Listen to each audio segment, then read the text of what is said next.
என்னவளே அடி என்னவளே எந்தன் இதயத்தை தொலைத்து விட்டே.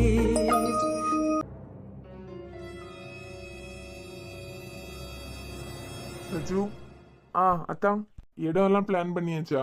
இல்ல அத்தான், எதுனா தோணுச்சுன்னா உங்களுக்கு சொல்லுங்க. ஆனா வயசானவங்க எல்லாம் வராங்க இல்ல, சோ இடம் எல்லாம் கொஞ்சம் நேச்சுரலா இருந்தா நல்லா இருக்கும். சஜு மூணார் போமா?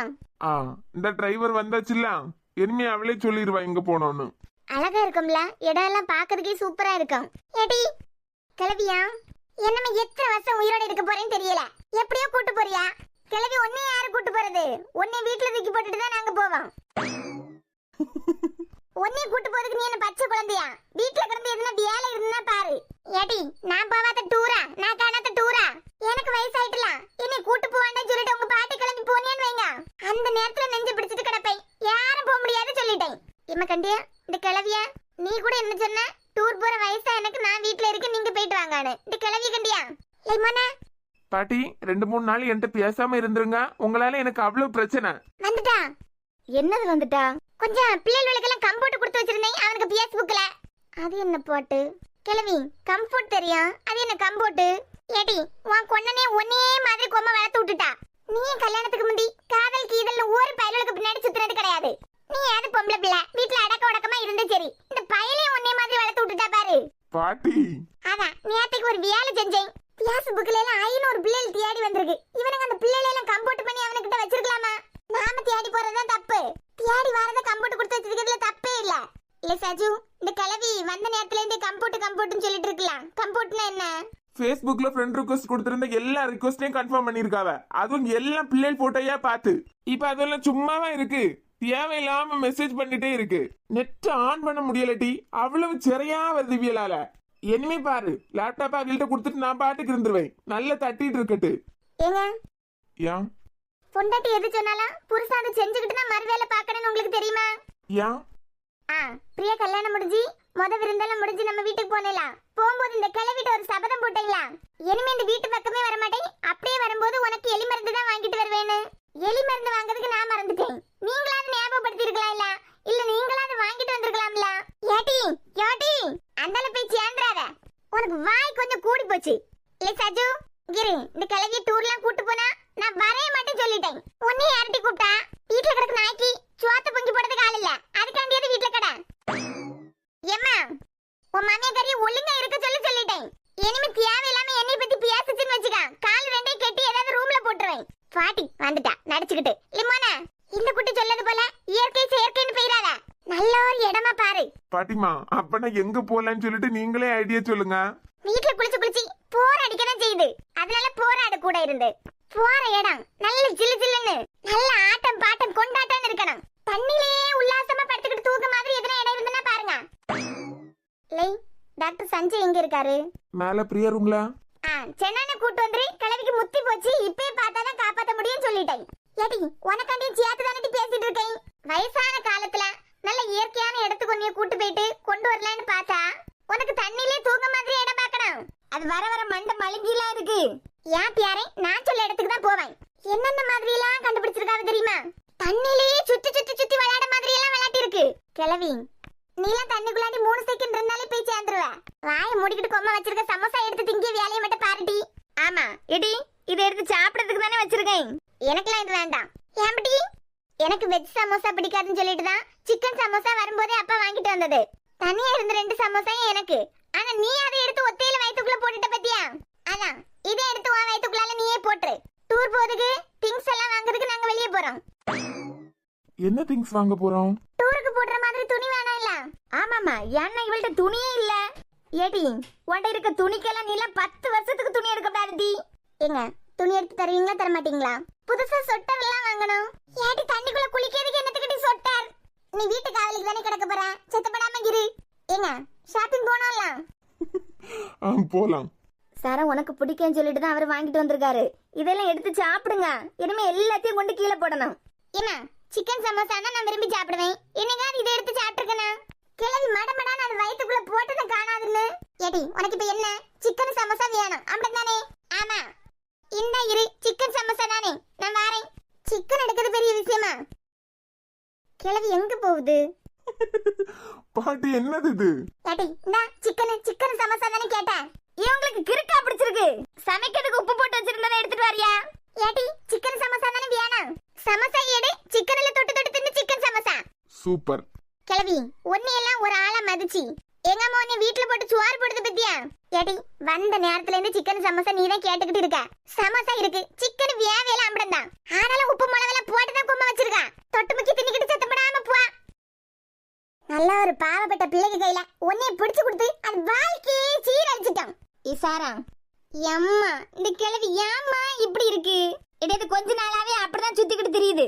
நேத்து நடுராத்திரி 12:30க்கு வேலை பார்த்துட்டு இருந்த பையல்கள் லேப்டாப்பை வாங்கி தேவையில்லாத வேலையை பார்த்துக்கிட்டு வந்திருக்கு. அதில் டயலாக் என்ன தெரியுமா? 40 பிள்ளை பார்த்தாதான் 4 பிள்ளைகள் சரி சொல்லுமா. கிழவி எங்க அப்பா எனக்கு வாங்கிட்டு வந்த சமோசாயை நீ தின்னதான் பத்தாதுன்னு சொல்லிக்கிட்டு சமைக்க வச்சிருந்த சிக்கனே எடுத்து தாரேன். உனக்கெல்லாம் எலி மருந்து இல்ல பூச்சி மருந்து தான் உன் வாயில ஊத்தணும். துடிக்காதடி. என்னதான் காக்கா ஆகாயத்துல உயர உயர பறந்தாலும் ஆகாரத்துக்கு கீழே வந்துதான் ஆவணும். துள்ளாம கெட. ஆமாமா அதுவும் உன் இனங்கண்டியா. இதுகிட்ட பியாசிட்டே இருந்தா ஒரு நேரம் பியாச முடியாது. போட்டு வச்சு காஃபி ஆற போகுது சாரா. பிரியாவும் சஞ்சய் இன்னும் மேல இருந்து கீழே வரல. ஏமா அவ காலேஜ்ல இருந்து வந்தாலாம். இனிமே குளிச்சுட்டு அவ வேலையெல்லாம் முடிச்சிட்டு தான் வருவா. அது நைட் டைம்ல குளிக்க வேலை இன்னும் விடலையா? ஏன் பிள்ளைகள் நல்ல சாட்டு தம்பா இருக்கணும். காலையில காலேஜுக்கு போகும்போது முடி காயாதுன்னு சொல்லிட்டு நைட்டே குளிச்சிருவா. எத்தனை நாள் சிவரிங் வந்து கஷ்டப்பட்டிருக்கா. இது கிளைமேட் வேற சரியில்லை. சாரா மேல போய் கூட்டு வர 2 பேரையும். ஓகே கிளம்பி. எங்க அம்மாக்கு தான் நான் பிரியாவையும் சஞ்சய் கூட்டு வர போறேன். ஆனா உண்மை என்ன தெரியுமா? இன்னைக்கு காலையில ரோஹித் வரும்போது எலி மருந்து வாங்கிட்டு வந்துட்டாரு. நானா? ரெடியா இருந்துக்கா. பாட்டி வேலையை பார்த்துக்கிட்டு டூர் போக முன்னாடி உன்னை போட்டு தள்ளிக்கிட்டு தான் நாங்க எல்லாம் போவோம். என் பியாத்தியை கூட்டிக்கிட்டு வாட்டி. பிரியா ஹாஸ்பிட்டல் போமா? எதுக்கு? உன்ட்ட அன்னைக்கே சொன்னேன்ல ஈவினிங் டைம்ல குளிக்காத அப்படின்னு. எனக்கு அதுவே பழகிட்டு. காலையில முடி வேற காயாது. உனக்கு புரியுதா நீ எவ்வளவு வீக்கா இருக்க அப்படின்னு? பாத்துக்கா இந்த வீட்டுல எல்லா ரூம்லயும் ஏசி இருக்கு. ஆனா இந்த ரூமுக்கு தேவையே இல்ல பத்தியா? தேவையில்லாம உங்க மாமா உனக்காண்டி செலவு பண்ணிருக்காரு. சாரா யாராவது இந்த ரூம்ல தூங்குனாங்கன்னா யூஸ் பண்ணுவாங்க. பாத்துக்கா இவ்வளவு வருஷமாட்டு ஏசி இருக்குது. ஆனா உனக்கு இன்னும் பழகல. ஏன் ஹெல்த் இல்ல. சின்ன குளிர் கூட உடம்பு தாங்கிக்கல. பாத்துக்கா இதுல இந்த நேரம் போய் குளிச்சுட்டு வந்திருக்க. 2 மணி நேரம் ஆனதுக்கு பிறகு கூட உடம்பெல்லாம் எப்படி ஆடிட்டே இருக்குன்னு பாரு. இப்ப நான் சரி ஆயிட்டலாம். ஏங்க உங்களுக்கு என் மேல கோவமே வரலையா? உன் மேல கோவமா? அதுவும் எனக்கா? ஆமாங்க. நீங்க சின்ன வயசுல இருக்கும்போதே ஏசி எல்லாம் யூஸ் பண்ணி பழகிட்டீங்க. ஏசி இல்லாம தூக்கமே வராது. ஆனா இப்பெல்லாம் நம்ம ரூம்ல ஒரு நாள் கூட யூஸ் பண்றது இல்ல. ஏன்னா என் செல்ல ஒய்ஃபுக்கு ஒத்துக்கல இல்ல. அதான் மாமா கேட்கேன். எல்லா வீட்லயும் ஒய்ஃப் தானே ஹஸ்பண்டுக்கு ஏத்த மாதிரி மாறணும். நம்ம வீட்ல மட்டும் எனக்காண்டி நீங்க எல்லாத்தையும் மாத்திட்டு இருக்கீங்க. நீ ஹாப்பியா இருக்க தானே? ரொம்ப ரொம்ப. உன்னை நான் ஹாப்பியா தானே பாத்துக்கிறேன். ரொம்ப ரொம்ப. இனிமே நாளையில இருந்து எப்போ உங்களுக்கு ஏசி தேவைப்படுதோ அப்ப நீங்க யூஸ் பண்ணிக்கோங்க. அது பிறகு பெட்டுக்கு அடியில நான் போய் படுத்துக்கலாம். பெட்டுக்கு அடியிலையா? புரியல. கட்டில் இருக்கலாம், அதுக்கு அடியில நான் போய் படுத்துக்கலாம். லூசா நீ? இல்ல உண்மையாலுமே தான் சொல்லேன். நான் எவ்வளவு நேரம் வேணாலும் உள்ளே படுத்துருவேன். என்ன சொல்ற நீ? நல்ல ஹீட்டா எல்லாம் இருக்கும். யாராவது இப்படி போய் படுப்பாங்களா? உங்களுக்கு தெரியுமா குட்டா, நான் 1 வருஷம் இந்த மாதிரி தான் தூங்குனேன். 1 வருஷம் இந்த மாதிரி தூங்குனியா? இது எப்போ? அதெல்லாம் அப்படிதான். என்னமோ என்கிட்ட இருந்து மறைக்கிய. மாமா இறந்தாங்கல்ல, அப்போலாம் எல்லாரும் என்னைய சுத்தி தான் இருப்பாங்க. 2 வாட்டி சூசைட் பண்ண ட்ரை பண்ணேன்ல. பாட்டி, சாரா, அத்தா, அம்மா எல்லாரும் சொல்லிட்டாவ, இனிமே நீ இப்படி பண்ணியன்னா நாங்களும் உன் கூடாலே வாரோம் அப்படின்னு. அப்பெல்லாம் எப்பவும் என்கிட்டயே தான் இருப்பாவ. என்னையெல்லாம் தனியாவே விட மாட்டாவ. நைட்டு தூங்கும்போது கதவு பூட்டிடுவேனா. நாங்க அந்த வீட்டுல இருந்தேன்ல, என் ரூம்லயே ஒரு ஜன்னல் இருக்கும். அந்த ஜன்னல் லாக்கு எல்லாம் சஜு உடைச்சி எடுத்துட்டான். ஏன் தெரியுமா? நான் டோர் லாக் பண்ணாலாம் வெளியே இருக்கவங்களுக்கு நான் என்ன பண்றேன்னு தெரியும். நானும் அளவே விட மாட்டாங்களா. இவங்களுக்கெல்லாம் பயந்துட்டு என்ன தெரியுமா பண்ணுவேன்? பெட் மேல 2 தலைகணி தூக்கி வைப்பேன்.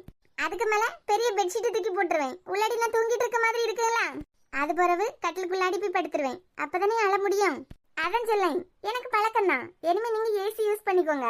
பிரியா, நான் உன்னை சந்தோஷமா தானே வச்சிருக்கேன். ரொம்ப. எதுனா நீ ஆசைப்பட்டு நான் பண்ணாம இருக்கனா? நான் ஆசைப்பட்டதுக்கு முந்தையே அதெல்லாம் எனக்கு நீங்க செய்து தாரீங்க. நிஜமா தானே? ஏன் திடீர்னு இதெல்லாம் கேக்குறீங்க? நான் ரொம்ப ஹாப்பியா தான் இருக்கேன் உங்க கூடல. உனக்கு ஒண்ணு தெரியுமா பிரியா? உன் மாமா இறந்து உன் மாமாவோட ஹார்ட் யாருன்னே தெரியாத எனக்கு கொடுத்துட்ட.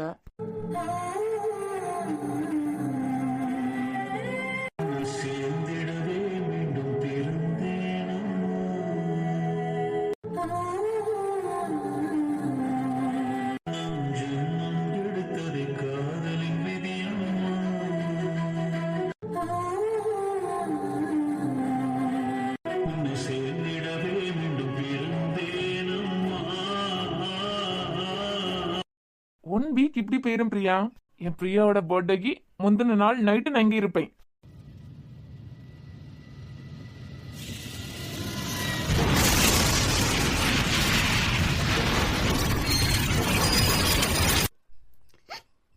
அழுதுட்டே இருக்க? எல்லாம் ஒரே செகண்ட்ல முடிஞ்சிட்டுல மாமா. 20 வருஷமா என் கூடல இருந்து என்னை பார்த்துக்கிட்டவங்க ஒரே நிமிஷத்துல என்னை விட்டு போயிட்டாங்க. எல்லாம் உங்களுக்கு தெரியுமா மாமா? ராஜேந்திர மாமா அடிக்கடி ஒன்று சொல்லுவாங்க, இந்த இந்த வீட்டோட தூணே சஞ்சய் மாமா தான். அந்த ஃபோன் வரது வரைக்கும் அந்த வீடே அவ்வளோ சந்தோஷமா இருந்து. பெரியண்ணா நீ ஓவரா தான் போயிட்டு இருக்க பாத்துக்கா. எப்பவும் பிரியாக்கு தான் சப்போர்ட் பண்ணிட்டு இருக்க. அப்பனா என் செல்ல தங்கச்சி மேல எனக்கு பாசம் இல்லையா? மாமாவோட கனவு, சாராவோட அண்ணன், என் வாழ்க்கை இப்படின்னு மொத்தமா ஒரே நிமிஷத்துல போயிட்டு. பிரியா, உங்க வீட்டுக்கு நான் தேங்க்ஸ் சொல்றதுக்கு மட்டும்தான் வந்திருந்தேன். நான் வரும்போது உங்க வீட்டுல இருந்தவங்க எல்லாருமே சமாதானப்படுத்தினது ஒன்னேதான். அந்த இழப்புல ரொம்ப பாதிக்கப்பட்டிருந்தது நீதான். அன்னைக்கு நான் ஒரே ஒரு முடிவு தான் குட்டிமா எடுத்திருந்தேன். எனக்கு வெளிச்சத்தை தந்துட்டு நீ இருட்டுல இருக்க மாதிரி தான் எனக்கு அந்த செகண்ட் ஃபீல் ஆச்சு. உன் வாழ்க்கையில் வெளிச்சத்தை தரணும்னு மட்டும்தான் நான் உன் லைஃபுக்குள்ளாடி வந்தேன். ஆனா எனக்கே உன்னை பிடிச்சி. சொல்லு பிரியா, நான் உன்னை ஹாப்பியா வச்சிருக்கேனா? எப்பவாவது ஒரு செகண்ட் நீ யோசிச்சிருக்கியா? என்னது?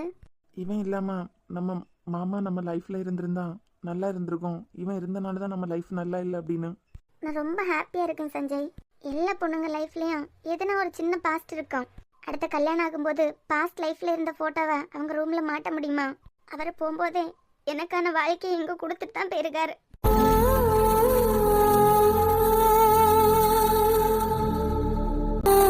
இப்போ நீங்க இல்லாம ஒரு செகண்ட் கூட என்னால இருக்க முடியாது சஞ்சய். எல்லார் வீட்லயும் பொண்ணுங்க தான் ஹஸ்பண்டுக்காண்டி கொஞ்சம் கொஞ்சமாவதாவது மாத்திக்கணும். ஆனா எனக்காண்டி தானே நீங்க எல்லாத்தையும் மாத்திட்டு இருக்கீங்க. ஏன்னா எனக்கு எல்லாமே நீ தானே குட்டிமா.